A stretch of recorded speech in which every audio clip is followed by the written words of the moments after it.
Alors que le Real Madrid rêve de Haaland et de Mbappé pour construire son avenir, Robert Lewandowski rentre un peu plus dans l'histoire de la LDC et Liverpool traverse le grand désert du Sahara. Voici donc pour votre plus grand plaisir l'essentiel des actus foot de la semaine que nous allons développer tout de suite après le générique.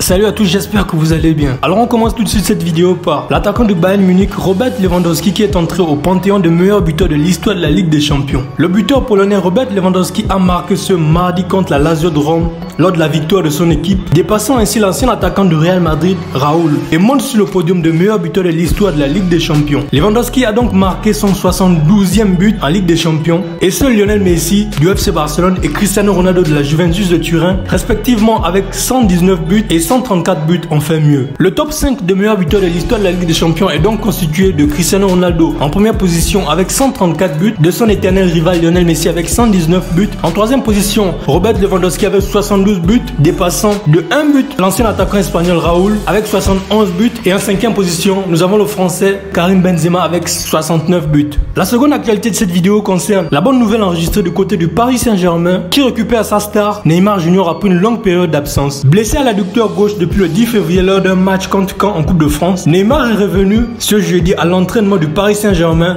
et pourrait déjà être à la disposition de son entraîneur Mauricio Pochettino pour l'affrontement face à Dijon ce samedi. L'attaquant brésilien qui a raté le match aller des huitièmes de finale de la Ligue des Champions contre Barcelone devait être écarté des terrains 4 semaines environ. Le Parisien explique qu'il pourrait revenir beaucoup plus tôt. L'attaquant parisien aurait participé à une séance de footing et de musculation avec ses coéquipiers, ce qui serait un excellent signe pour la suite. Reste à savoir désormais si Neymar sera présent face au FC Barcelone pour le compte du match retour de la Ligue des Champions le 10 mars prochain. Du côté de l'Angleterre, c'est Liverpool qui fait parler, mais négativement. Le club de Reds est dans un des moments les plus délicats de son histoire récente. Samedi dernier, les Reds ont perdu contre Everton et ont égalé une mauvaise série à Anfield signée en 1923. Les hommes de Jürgen Klopp sont en passe de devenir les pires défenses de l'histoire de la Première Ligue. Les nombreuses blessures qui touchent l'équipe et les performances médiocres des joueurs font régner un climat de tension à Anfield. Liverpool est en chute libre. Les hommes de Jürgen Klopp ont perdu ce samedi face à Everton. Après avoir été invaincu à domicile pendant 4 saisons consécutives, Liverpool a perdu contre Burnley, Brighton, Manchester City et Everton cette saison. La dernière série de 4 défaites de rang à Anfield remonte à 1923. Du côté du Real Madrid, on parle du possible successeur de Zinedine Zidane à la tête de l'effectif madrilène. La presse italienne explique ce jeudi que l'entraîneur de l'AS Roma, Paolo Fonseca, serait dans les petits papiers de Florentino Pérez pour prendre les rênes de la Maison Blanche la saison prochaine. Le journal Corriere dello Sport écrit ce jeudi que le Real Madrid suit l'entraîneur portugais et l'estime comme un potentiel successeur de Zinedine Zidane à la tête de l'effectif du Real Madrid.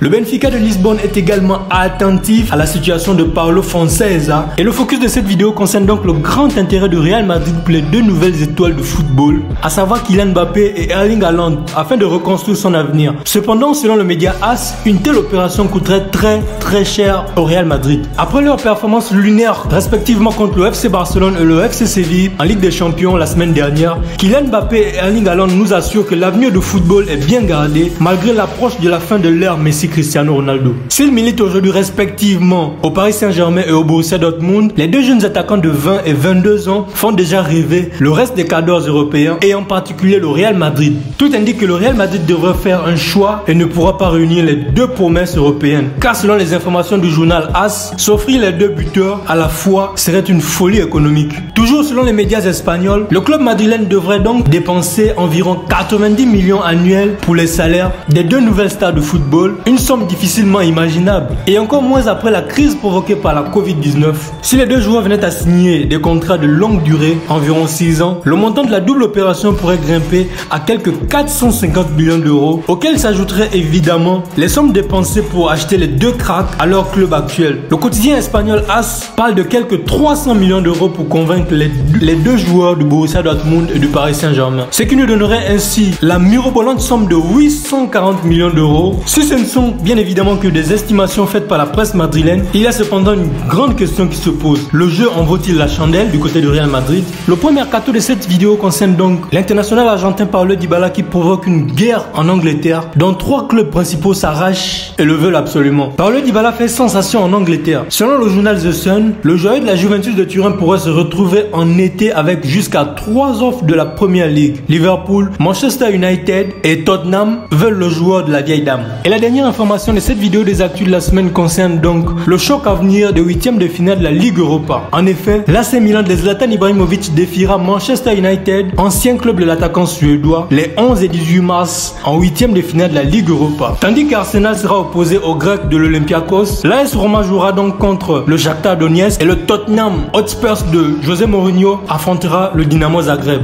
Et voilà les gars, c'est la fin de cette vidéo dans laquelle je suis revenu sur l'essentiel de l'actualité ayant marqué le football cette semaine. Si elle vous a plu, n'hésitez pas à me le faire savoir en me lâchant un gros pouce en l'air. Donnez-moi également vos impressions dans la partie de commentaires. On n'oublie surtout pas de s'abonner pour ne pas manquer le meilleur de football sur cette chaîne. Quant à moi, je vous donne rendez-vous dans les tout prochains jours et vous laisse le 11 type de la Ligue des Champions de cette semaine. Et surtout, n'oubliez pas de prendre soin de vous et de vos proches dans cette période de crise sanitaire.